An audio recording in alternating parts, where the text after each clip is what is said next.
Hello everyone, आज हम बात करते हैं कोर करंट न्यूज़ की। ट्रेंड ऑफ जजेस passing many orders before retirement like batter hitting sixes in final over supreme court. Chief justice flags new trend of जजेस delivering the dishonest orders just before retirement.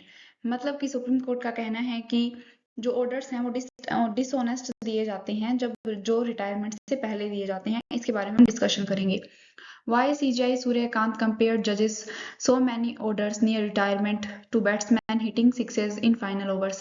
मतलब इनको hitting sixes final overs में क्यों कहा गया है, क्यों उनसे कंपेयर किया गया है जो जजेस डिसीजन देते हैं।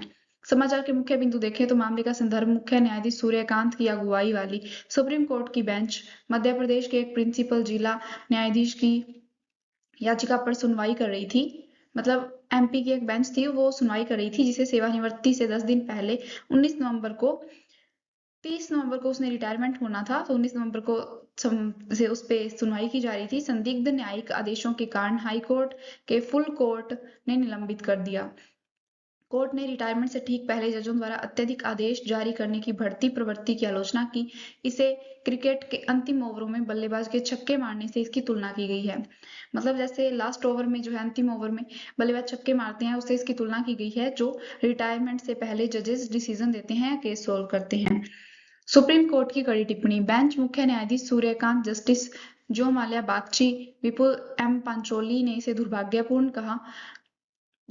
प्रवृत्ति कहा। न्यायिक स्वनियमन का संकेत देते हुए विस्तार से नहीं कहा गया। यह रिटायरमेंट के अंतिम समय में जल्दबाजी भरे संभावित पक्षपाती निर्णयों को दर्शाता है, उस पर चिंता दर्शाता है। मतलब कि जो रिटायरमेंट से पहले डिसीजन दिए जाते हैं तो उसमें अचानक डिसीजन देना शुरू कर देते हैं, काफी सारे डिसीजन एक साथ दिए जाते हैं, तो उसकी प्रवृत्ति को दर्शाता है कि जो लास्ट में डिसीजन दिए जाते हैं वो पक्षपातपूर्ण हो सकते हैं, या हो सकता है उनमें जांच ना की गई हो क्योंकि वो जल्दबाजी में दिए गए होते हैं, तो उन पर यह चिंता व्यक्त करता है।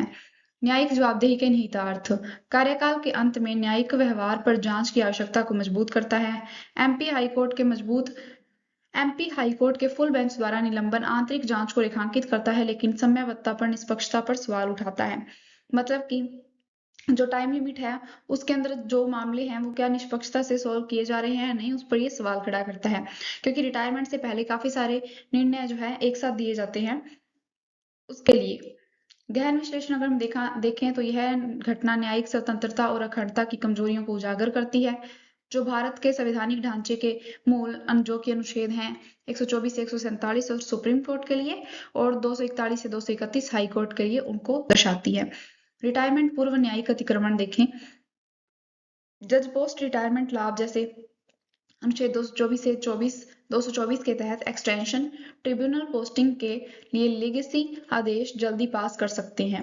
न्यायिक रिपोर्टों के आंकड़े हैं कि रिटायरमेंट के निकट निपटान जो किया जाता है उसमें अचानक उछाल आता है। मतलब पहले जो निपटान किया जाता था उसमें अचानक उछाल आता है, और ये इसलिए होता है, और इसके अंदर जो है केसेस की जो जांच होती है उसकी क्वालिटी में भी कमी आ सकती है, गुणवत्ता जो प्रक्रिया होती है उसकी गुणवत्ता में कमी आ सकती है। तो जो अचानक इतने सारे डिसीजन दिए जाते हैं वो गुणवत्तापूर्ण नहीं होते हैं। जवाबदेही की खाई। निश्चित रिटायरमेंट आयु परिवर्तन या पोस्ट रिटायरमेंट कूलिंग ऑफ मानदंडों का अभाव। कॉलेजियम प्रणाली जो सेकंड और थर्ड जजेस केस था उसमें पारदर्शिता की कमी। निलंबन का समय जो है प्रेरणा पर सवाल उठाता है कि ये दंडात्मक है सुधारात्मक। अगर हम इसके व्यापक प्रणालीगत दबाव देखें, जल्दबाजी आदेश जो हैं लंबित मामलों 2025 तक 4.4 करोड़ को बढ़ाते हैं। सार्वजनिक विश्वास कम होता है जो एनजेएसी बहस को प्रतिध्वनित करता है।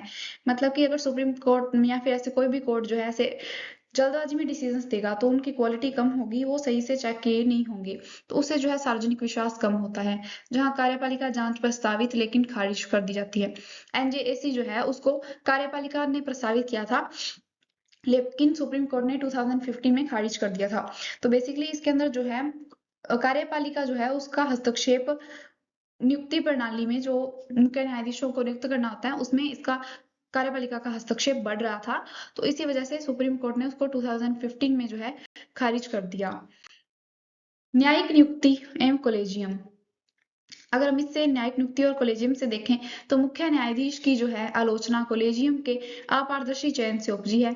रिटायरमेंट पूर्व छक्के प्रमोशन एक्सटेंशन सिफारिशों को प्रभावित कर सकते हैं। एनजेएसी 2015 से ये जुड़ता है। मूल संरचना उल्लंघन पर खारिज किया गया। मतलब कि रिटायरमेंट के निकट जो केसेस सॉल्व किए जाते हैं उनके ऑडिट की जो है आवश्यकता है। न्यायिक स्वतंत्रता और जवाबदेही अगर हम इसकी देखें, अनुच्छेद 50 जो है न्यायपालिका पृथक्करण को संतुलित करना है। मतलब आर्टिकल 50 जो है वो कार्यपालिका से न्यायपालिका को अलग करने की बातचीत करता है। निलंबन जो है एचसी हाई कोर्ट जो निलंबन है फुल कोर्ट शक्तियों को रेखांकित, लेकिन बदले की धारणा का जोखिम भी हो सकता है। अगर हम इसे देखें तो ये मूल संरचना से कनेक्टेड है, जो कि मूल ढांचा की संरचना केशवानंद भारती केस में दी गई थी उससे जुड़ता है। जस्टिस ईसा 2021 जांच जैसे हालिया मामले कार्यपालिका न्यायपालिका तनाव को दिखाते हैं। जो है कार्यपालिका और न्यायपालिका के बीच शक्तियों को लेकर तनाव देखा जा सकता है। नीति शास्त्र एवं अखंडता से ये कैसे जुड़ता है? न्यायिक संहिता 2010 रिस्टेटमेंट ऑफ जुडिशियल वैल्यूज का उल्लंघन पोस्ट रिटायरमेंट नौकरियां पक्षपात से प्रेरित हो सकती हैं। अगर हम इसकी केस स्टडी देखें कि ये किससे जुड़ सकता है, न्यायिक जल्दबाजी और भ्रष्टाचार का नेक्सस भ्रष्टाचार निवारण अधिनियम की जजों पर लागूता से जुड़ता है। अगर हम इसके संवैधानिक सुधार देखें, अखिल भारतीय न्याय सेवा अनुच्छेद 312 जो अखिल भारतीय न्याय सेवा है वो अनुच्छेद 312 में है। निश्चित कार्यकाल या संसदीय निगरानी की मांग जो है उसको पुनर्जीवित करता है। तो इस तरीके के टॉपिक से ये कनेक्टेड होता है। अगर इसके साथ हम देखें कि इसकी प्रासंगिकता क्या है, GS2 मेंस में कॉलेजियम को पारदर्शिता चाहिए उदाहरण के रूप में उपयोग, इमरजेंसी पोस्ट 42वें संशोधन उल्टाव से ये जुड़ता है। न्यायिक सक्रियता और अतिक्रमण देखें तो छक्के मारने रूपक सक्रियता को लोकप्रियता लाभ के लिए पॉपुलिज्म में बदलने की आलोचना है। PIL युग विकास से जुड़ता है और निबंध में न्यायिक अतिक्रमण बनाम संयम के लिए प्रमाण बन सकता है। शासन एवं लंबिता जल्दबाजी आदेश विलंब बढ़ाते हैं। MP जज के 2 आदेशों ने जांच ट्रिगर की मात्रा बनाम गुणवत्ता पर इशारा। तो बेसिकली मतलब इसके अंदर मात्रा बनाम गुणवत्ता पर कि ज्यादा केस सॉल्व किए जा रहे हैं या फिर कम केस सॉल्व किए जा रहे हैं लेकिन अच्छे तरीके से किए जा रहे हैं, तो उस पर जो है ये सवाल खड़ा करता है। ई कोड प्रोजेक्ट NJDG डेटा से संरेखित सुधार जैसे ग्राम न्यायालय अधिनियम 2008 उससे ये जुड़ सकता है। यह टॉपिक रिटायरमेंट पूर्व न्यायिक छक्के SC की आलोचना मुख्य रूप से न्यायपालिका की स्वतंत्रता नियुक्ति कार्यकाल और जवाबदेही से जुड़ा है, जो संविधान के भाग 5 अनुच्छेद 124 से 147 सुप्रीम कोर्ट और भाग 6 जो है अनुच्छेद 214 से 231 हाई कोर्ट में निहित है। तो आपको ये आर्टिकल याद रखने हैं कि सुप्रीम कोर्ट के लिए कौन सा भाग और कौन से आर्टिकल है और हाई कोर्ट के लिए कौन सा भाग और कौन से अनुच्छेद हैं। भाग 5 में सुप्रीम कोर्ट के लिए 124 से 147 और भाग 6 में हाई कोर्ट के लिए 214 से 231। अगर हम इसके संवैधानिक प्रावधान देखें तो न्यायिक स्वतंत्रता का आधार अनुच्छेद 50 राज्य के नीति निदेशक सिद्धांत का जो हिस्सा है, राज्य को कार्यपालिका से न्यायपालिका अलग करने का निर्देश देता है। मतलब किसी भी स्टेट में जो है किसी भी स्टेट में यहाँ देश से बात हो रही है और स्टेट से भी न्यायपालिका और कार्यपालिका जो अलग अलग रहेंगे, separation of executive and judiciary उसका निर्देश देता है। मूल संरचना सिद्धांत केशवानंद भारती केस ने इसे अस्पृश्य बनाया है। नियुक्ति और कार्यकाल देखें तो अनुच्छेद 124(2) के तहत सुप्रीम कोर्ट के जजों की नियुक्ति की जाती है राष्ट्रपति द्वारा, जो चीफ जस्टिस ऑफ इंडिया है और कॉलेजियम है उनकी सलाह से। कार्यकाल जो है 65 वर्ष सुप्रीम कोर्ट का और 62 वर्ष हाई कोर्ट का रहेगा। अनुच्छेद 224A के अंदर रिटायर्ड जजों को एडहॉक पोस्टिंग की अनुमति, मतलब कि आर्टिकल 224A में जो है रिटायर्ड जो जज हो जाते हैं, जो रिटायरमेंट हो जाती है जिनकी, उनको एडहॉक की पोस्टिंग यानी कि तदर्थ जो जजेस होते हैं उनकी पोस्टिंग दी जाती है, जो कि लेगेसी बिल्डिंग को प्रेरित कर सकती है। जवाबदेही तंत्र अनुच्छेद 124(4) महाभियोग संसद द्वारा 2/3 बहुमत लेकिन व्यवहारिक रूप से अप्रभावी केवल जस्टिस सौमित्र सेन केस 2011 में सफल हुआ था। मतलब महाभियोग जो है महाभियोग लगाया जाए तो संसद द्वारा 2/3 बहुमत चाहिए, लेकिन अभी तक ऐसा पॉसिबल नहीं हुआ है, सिर्फ सौमित्र केस सेन केस में हुआ था। अगर हम इसका बैकग्राउंड इवोल्यूशन देखें तो कॉलेजियम प्रणाली प्रथम जजेस केस 1981 ने न्याय कार्यपालिका वर्चस्व स्थापित किया, लेकिन द्वितीय 1993 और तृतीय 1998 जजेस केस ने CJI प्लस वरिष्ठ जजों को प्राथमिकता दी। मतलब जो CJI हैं और जो वरिष्ठ जज हैं वो नियुक्त करेंगे न्यायाधीशों को, और इसके साथ ही जो सीजीआई की नियुक्ति है वो भी वरिष्ठता के आधार पर होती है। लेकिन जो एनजेएसी है 99वां संविधान संशोधन 2014 जो किया गया था उसमें कार्यपालिका को शामिल किया गया था। बेसिकली इसके अंदर ये रूल था कि जो नियुक्ति होगी न्यायाधीशों की वो कार्यपालिका उसमें हस्तक्षेप कर सकती है। तो उसी से जो है सुप्रीम कोर्ट का मानना था कि उससे जो है न्यायपालिका की स्वतंत्रता प्रभावित हो सकती है।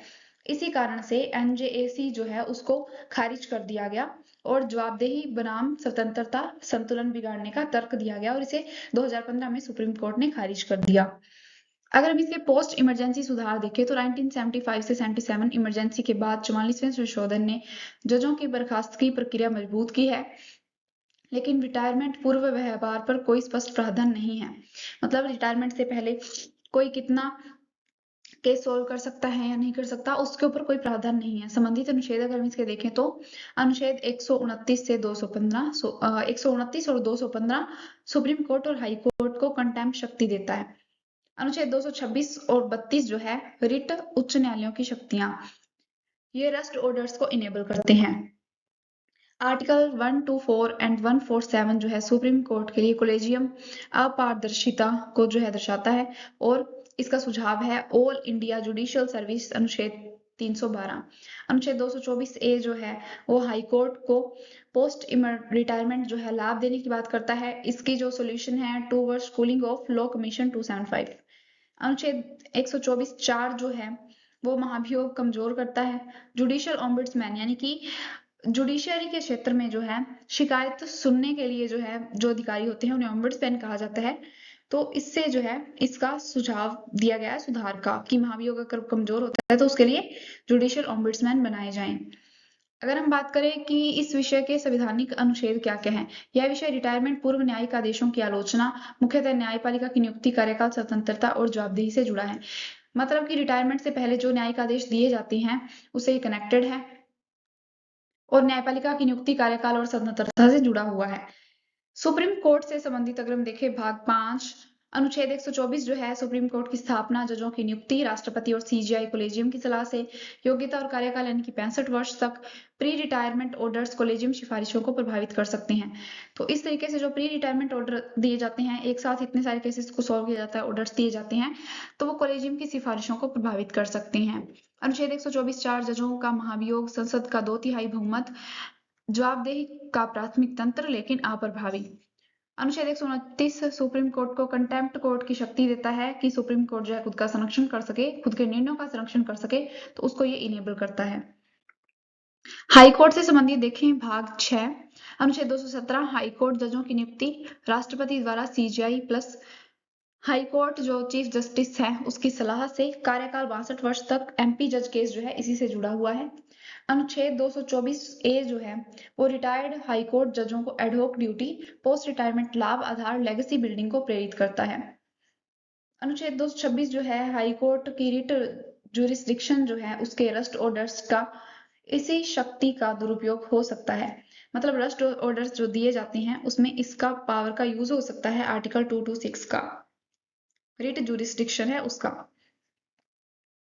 अगर हम इसके अनुच्छेद और विषय से संबंध देखें तो मोस्ट इंपोर्टेंट है आर्टिकल 50 जो कि डीपीएसपी में है डीपीएसपी में जो कि कार्यपालिका और न्यायपालिका के पृथक्करण की बातचीत करता है। स्वतंत्रता का मूल आधार सीजीआई आलोचना इसी भावना से होती है। अनुच्छेद 32 जो है वो सुप्रीम कोर्ट की रिट शक्ति है फंडामेंटल राइट्स को संरक्षण देने के लिए। अनुच्छेद 312 जो है वो ऑल इंडिया जुडिशियल सर्विसेज के लिए है और इसके अंदर सुधार प्रस्ताव है कोलेजियम की जगह जो है एक समान भर्ती की जानी चाहिए।